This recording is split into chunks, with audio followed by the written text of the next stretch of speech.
বস্তা নামিয়ে দাও। যেমন যুবকটা ভেতরে যায়, ছুটে এসে মহিলা দরজা লক করে দেয়। বস্তা নামাইয়ে বাড়ি ফিরতে চাই, মহিলা ছুটে এসে যুবকের হাত ধরে নেয়।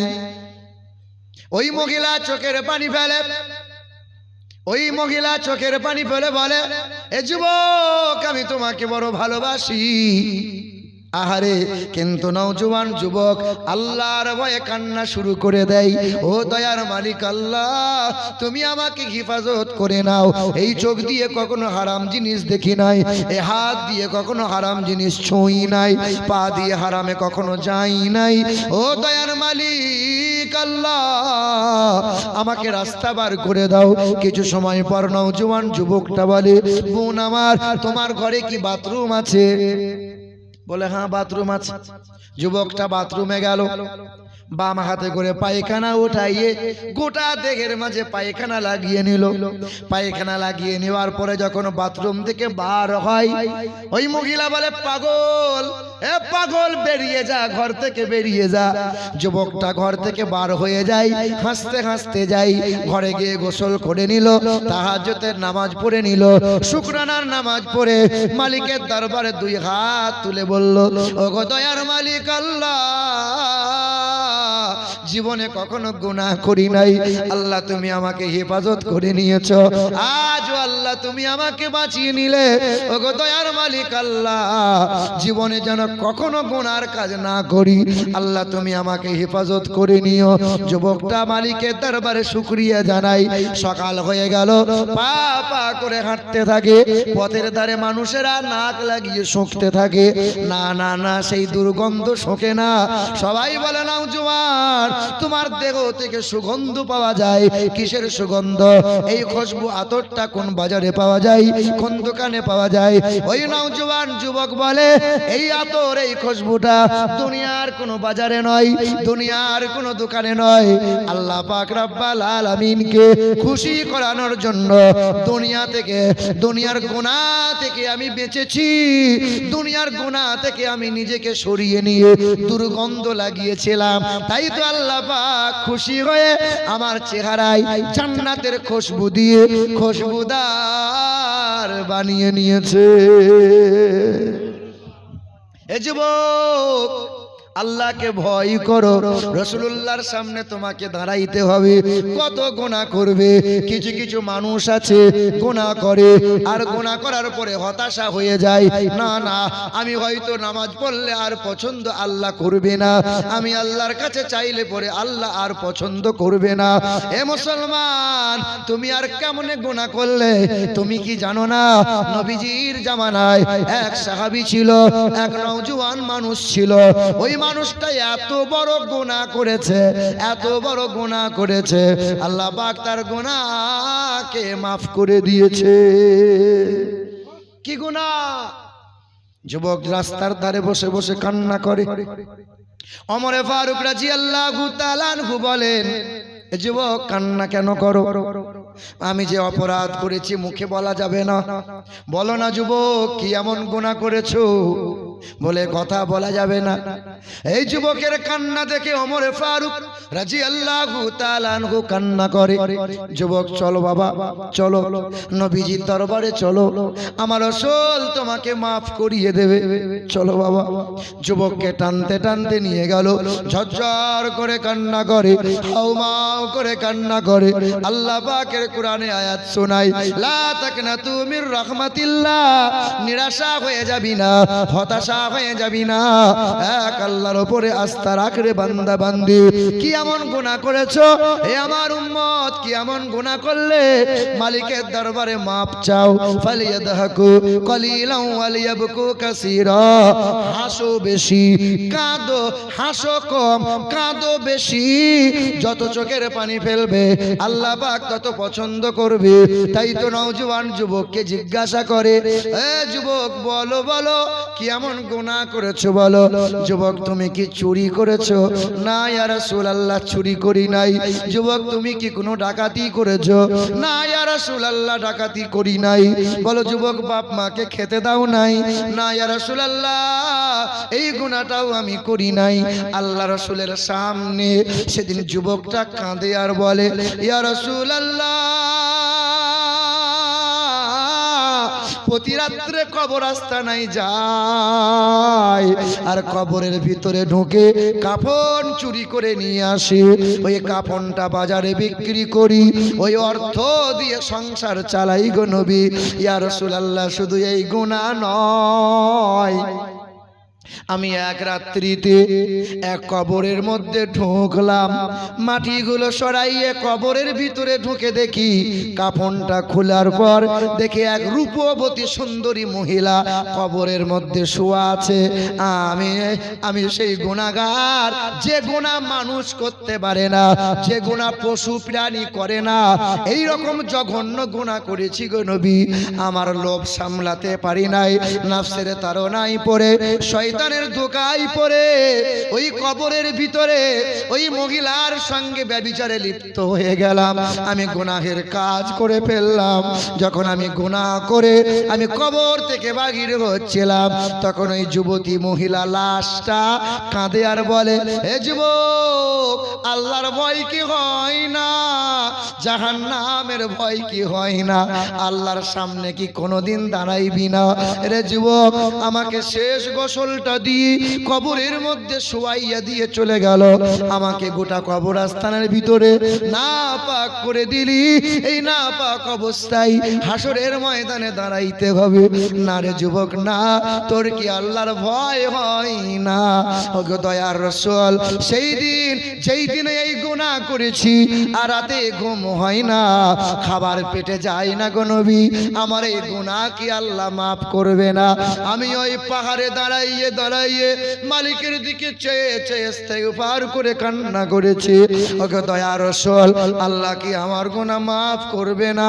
জিবরাইল ফেরেশতা এলেন, নবীকে সুসংবাদ দিয়ে গেলেন, ওগো আল্লাহ রাসূল, নওজোয়ানকে বলে দেন, যে পরিমাণে চোখের পানি ফেলে তওবা করেছে, ইস্তেগফার করেছে, আল্লাহ বড় দয়ালু দাতা, গফুর ও গফফার নামের ওসিলায়, রহিম ও রহমান নামের ওসিলায় আল্লাহ পাক ওই বান্দার গুনাহগুলো মাফ করে দিয়েছে।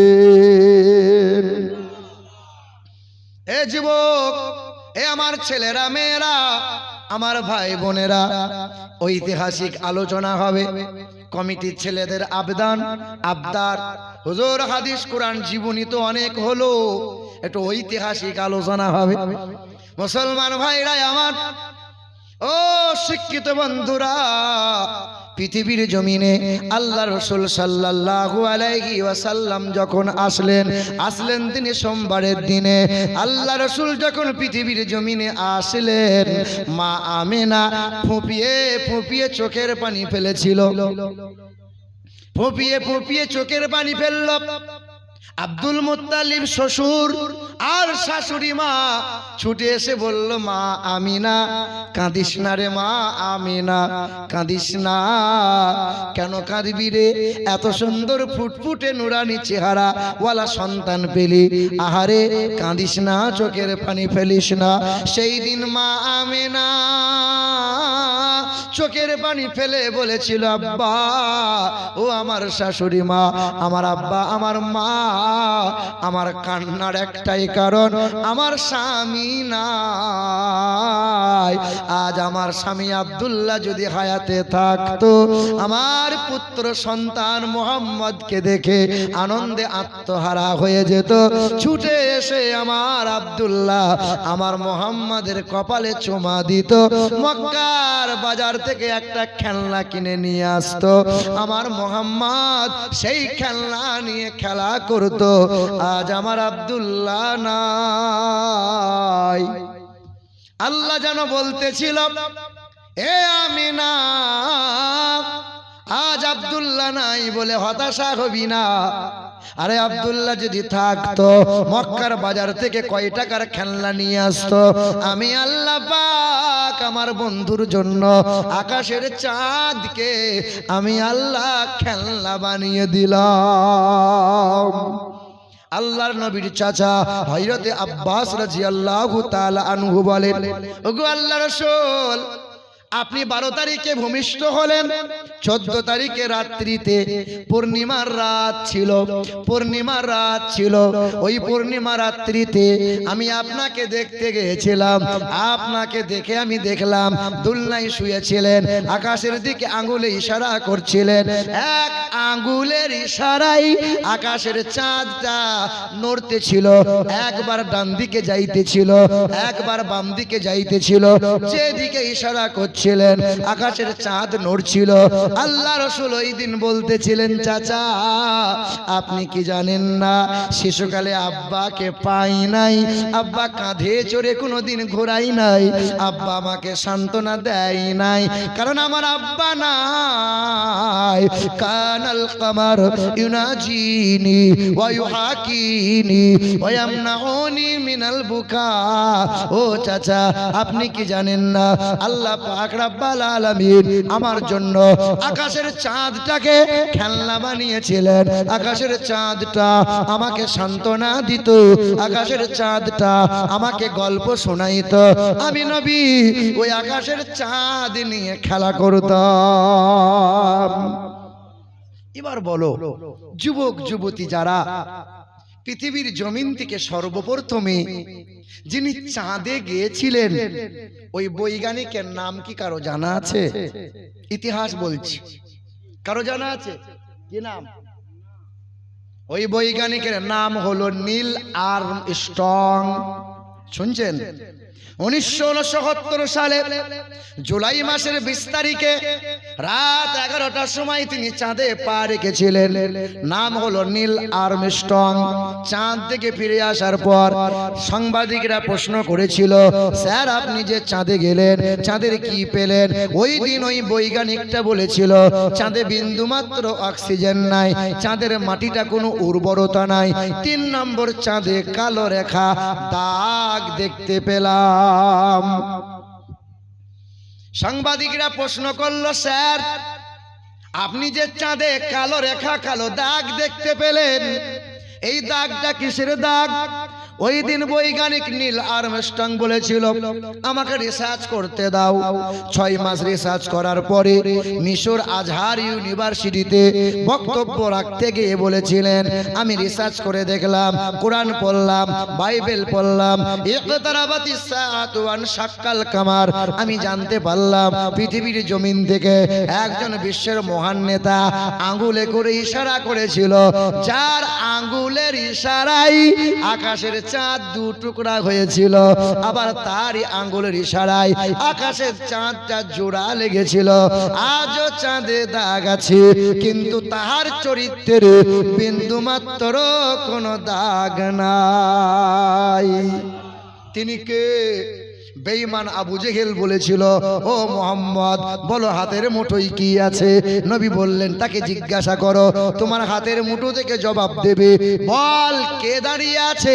হাতের মুঠোর কাঁকরগুলো পাথরগুলো বলেছিল, আশহাদু আন্নাকা মুহাম্মদ রাসূলুল্লাহ। ওই দিন বেঈমান আবু জেহেল বলেছিল, মোহাম্মদ এ তোমার জাদু বিদ্যা আছে, মানবো না। তুমি যদি আকাশের চাঁদকে 2 টুকরো করে দাও, কালেমা পড়ে মুসলমান হয়ে যাব। নবী আমার আকাশের চাঁদের দিকে ইশারা করলেন, এক আঙ্গুলের ইশারায় আকাশের চাঁদ 2 টুকরো হয়ে গেল। ওই বৈজ্ঞানিক বলল, আজও চাঁদে দাগ আছে, কিন্তু রাসূলুল্লাহর চরিত্রে বিন্দু মাত্র কোনো দাগ নাই। সুবহানাল্লাহ। ও মুসলমান ভাইরা আমার, নবীজির বয়স যখন 8 দিন হয়েছিল, মা হালিমা তায়েব শহর থেকে ছুটে এলো। মা হালিমা আমিনাকে বলেছিল, ওরে মা আমিনা, চাঁদের টুকরা পেয়েছি, আর আমি প্রতিদান চাই না, নবীকে চাই, আমি কোনো বিনিময় চাইব না। কবি বলেন, শিশু নবীকে দাও না আমায়, নিয়ে যাবে হালিমা তোমায়। শিশু নবীকে দাও না আমায়, নিয়ে যাবে হালিমা তোমায়। শত শত উঠনি মক্কা এলো, জীর্ণ ওঠ নিয়ে হালিমাও এলো শত শত উটনি মক্কা এলো জীর্ণ ওঠ নিয়ে হালিমাও এলো হালিমা তোমার দেখা নাহি আর হালিমা তোমার দেখা নাহি আর তোমার কোলে শিশু নবী রয় ও নবী নবীজি আমার জোরে হবে না ও নবী নবীজি আমার ও নবী নবীজি আমার সত্যের আলো নিয়ে এলো মক্কায় বাতিল বিদায় নিল তাহারি ছোঁয়ায় সত্যের আলো নিয়ে এলো মক্কায় বাতিল বিদায় নিল তাহারি ছোঁয়ায় বেদিনেরা কয় পূজা নাহি হয় বেদিনেরা কয় পূজা নাহি হয় মক্কাতে আলামিন রয় ও নবী নবীজি আমার ও নবী নবীজি আমার ও নবী নবীজি আমার মদিনাবাসীর হলো খুশির মাতল মদের কোলে এলো নূরের বাদল মদিনাবাসীর হলো খুশির মাতল মদের কোলে এলো নূরের বাদল পাবো কি এমন তোমায় করিব যতন মা হালিমা বলছেন পাবো কি এমন তোমায় করিব যতন ও নবী নবীজি আমার ও নবী নবীজি আমার শিশু নবীকে দাও না আমায় নিয়ে যাবে হালিমা তোমার দেখা নাহি আর তোমার কোলে শিশু নবী রয় ও নবী নবীজি আমার বলো সুবহানাল্লাহ সুবহানাল্লাহ। এ মুসলমান ভাইরা আমার আল্লাহর নবীর বয়স তখন 8 দিন মা হালিমা সঙ্গে করে নিয়ে গেল মা হালিমা নিয়ে যাওয়ার পরে আল্লাহ পাকের বরকত নাজিল হয়ে গেল কিন্তু মা হালিমা যখন শিশু নবীকে নিয়ে বুকের স্তনে মুখ লাগাতে চাই দুধ পান করাতে চাই দয়ার নবী আমার ডান দিকের স্তনে নবী মুখ লাগিয়ে দুধ পান করে বাম দিকের স্তনে নবী মুখ লাগাই না শিশুকালে মা হালিমাকে বুঝাইতেছিল তোমাকে আমাকে নবী আমার জানিয়ে দিয়ে গেল হে দুনিয়ার মানুষেরা ও মা হালিমা তোমার কোনো রোগ হয় নাই ডাক্তার দেখানো লাগবে না কবিরাজি করা লাগবে না বাম দিকের স্তনে আমি নবী মুখ লাগাবো না কারণ তোমার পেটে ধরা একটা সন্তান আছে তার নাম হলো আব্দুল্লাহ আমি যদি দুই স্তনে মুখ লাগিয়ে দুধ পান করি ভাইয়ের হক মারা হবে না না হক মারা ব্যক্তির জন্য জান্নাত না যারা বোনের হক মারে ভাইয়ের হক মারে সিজদায় পড়ে থাকলেও তাহাজ্জুদের নামাজ পড়লেও জান্নাত পাবে না বেশক সুবহানাল্লাহ। তবে আপনার গ্রামের লোক ভালো ভাইয়ের হক মারে না বোনের হক মারার লোক নাই আল কেটে কেটে জমি বড় করার লোক আছে বাবা আছে আছে আছে। হে মুসলমান হাজি হও আর গাজী হও যত বড় নেককার তুমি বান্দা হও না কেন হক মারা ব্যক্তির জন্য জান্নাত নাই আল্লাহ পাক সহজে মাফ করে না পৃথিবীর জমিনে মানুষের সাথে জড়িত ভাবে লিপ্ত যারা পৃথিবীর জমিনে মাপের ব্যবস্থা করে যাওয়া লাগবে মরার আগে মাপ চাও ওই জানাজার ময়দানে দাঁড়াইয়ে ইমাম সাহেবকে বলেছে ইমাম সাহেব বলে দেন তখন ইমাম সাহেব বলছে আসসালামু আলাইকুম কোদালের বাপ মরে গেছে সবাই একটু আল্লাহর ওয়াস্তে মাফ করে দেন ঠিক না ভুল বলেন বলে না এরকম ঠিক ঠিক। মাপ বেঁচে থাকে চাইতে হয় না মরার পরে চাইতে হয় বেঁচে থাকতে চাইতে হয় আরে পর্দা বেঁচে থাকতে করতে হয় মরার পরে পর্দা তেমন করে লাভ নাই। কথা বলে না কেন? যুবতী মেয়েরা পর্দা করবে, সারা জীবন আই বড় বিটি ছেলেরা পোশাক খুলে দিল, ন্যাংটা পোশাক পরে নিল, বুড়ি বয়সে বলছে হিজাব করতে হবে। কি বলছে বলো? বুড়ি বয়সে হিজাব করে আর তেমন লাভ পাওয়া যায়? এ মুসলমান ভাইরা আমার, ও সোনার চাঁদ বন্ধুরা আমার, সুধী মানুষেরা একটু ধ্যান দাও। আল্লাহর নবী সাল্লাল্লাহু আলাইহি ওয়াসাল্লামের আদর্শ গলায় ঝুলিয়ে নিল।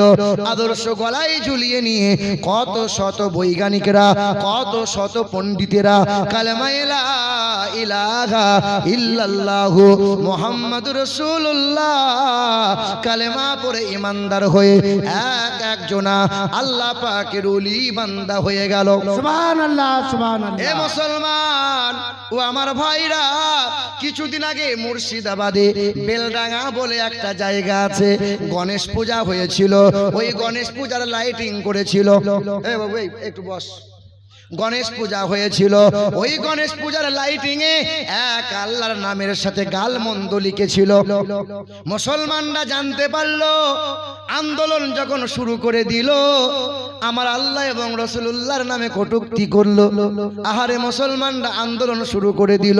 পুলিশ প্রশাসন সেই যুবকটাকে আড়াল করে দিল, সাইড করে দিল। হে মুসলমান ভাইরা আমার, হে নওজোয়ান যুবকেরা, মানুষের হাত থেকে তুমি বাঁচতে পারো আল্লাহর সঙ্গে বিয়াদবি করে, রাসূলুল্লাহর সঙ্গে গুস্তাকি করে, তবে আল্লাহ ছাড় দেয়, কিন্তু আল্লাহ ছেড়ে দেয় না। এই মুর্শিদাবাদের বেলডাঙ্গার ওই নওজোয়ানটা আল্লাহ এবং রাসূলুল্লাহর সামনে কটূক্তি করলো। ওই যুবকটাকে বিদেশ পাঠিয়ে দিল। এলাকায় থাকিস না, মুসলমানরা রাখবে না। যুবকটা বিদেশ চলে গেল, মানে গুজরাট চলে গেল।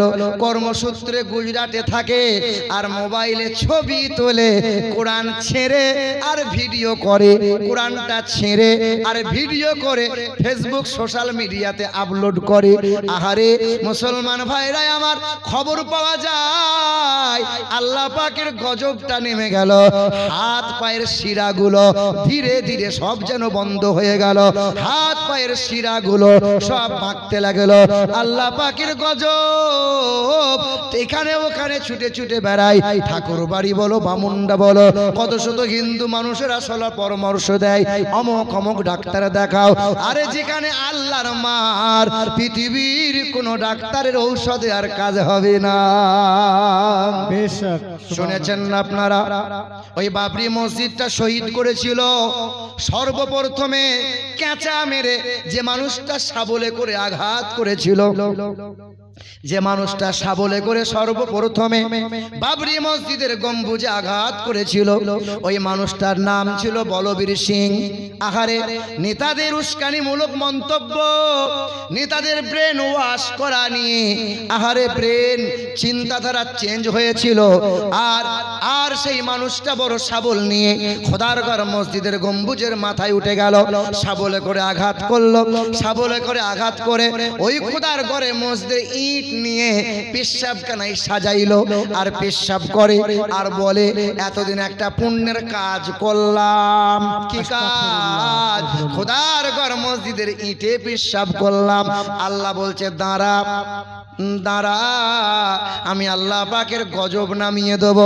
পেশাব করে তো রক্ত ঝরে, পেশাব করে তো রক্ত ঝরে, আর চিকিৎসা করে রোগ ধরা পড়ে না। নেতা আর কেউ তার সাথ দেয় না। বাবা বলে, ঘর থেকে বেরিয়ে যা।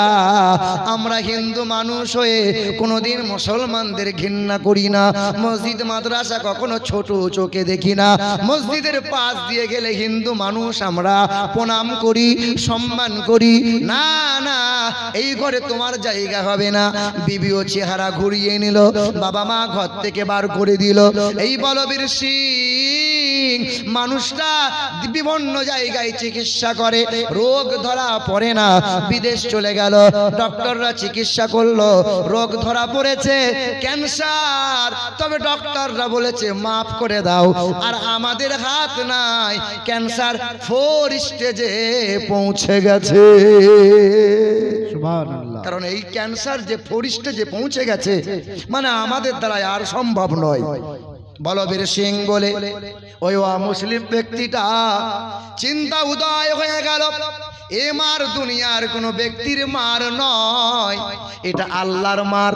আহারে আল্লাহর মার, বেয়াদবি করেছি আমি।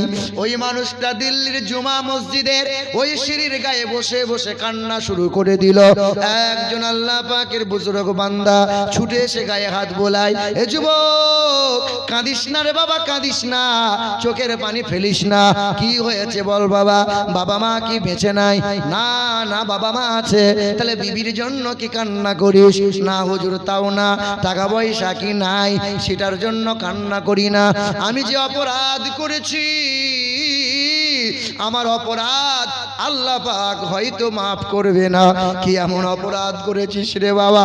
বলে খোদার ঘর মসজিদে আঘাত করেছি, ওই মসজিদের ইট বিছিয়ে বাথরুমে পেশাব করেছি, আল্লাহর গজবে পড়ে গেছে, আল্লাহ কি আমাকে মাফ করবে না?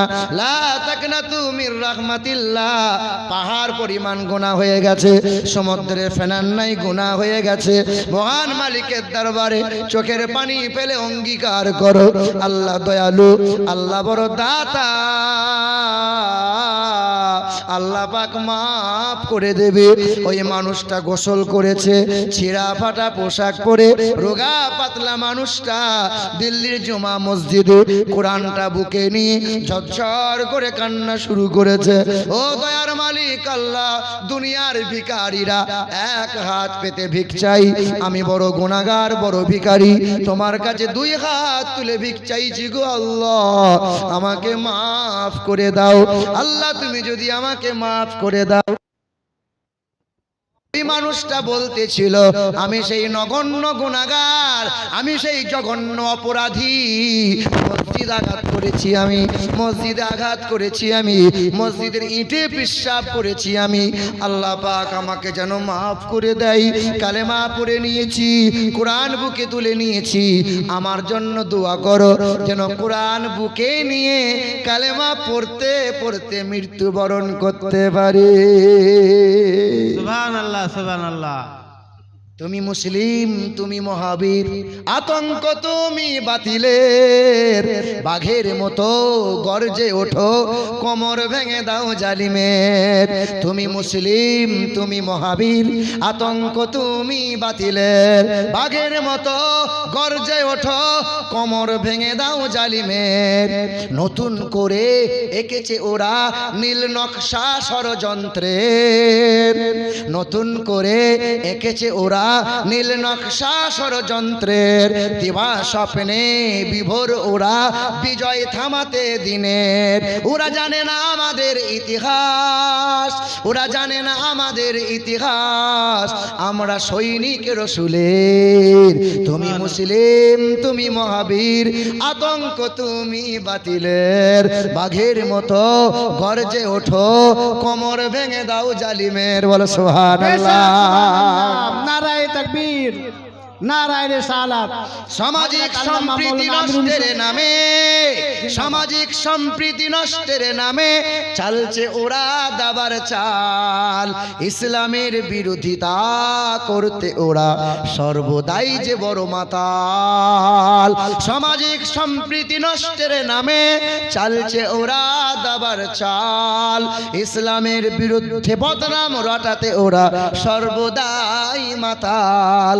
মুসলিম তুমি জেগে ওঠো, বাঁচাও সম্মান মুমিনের।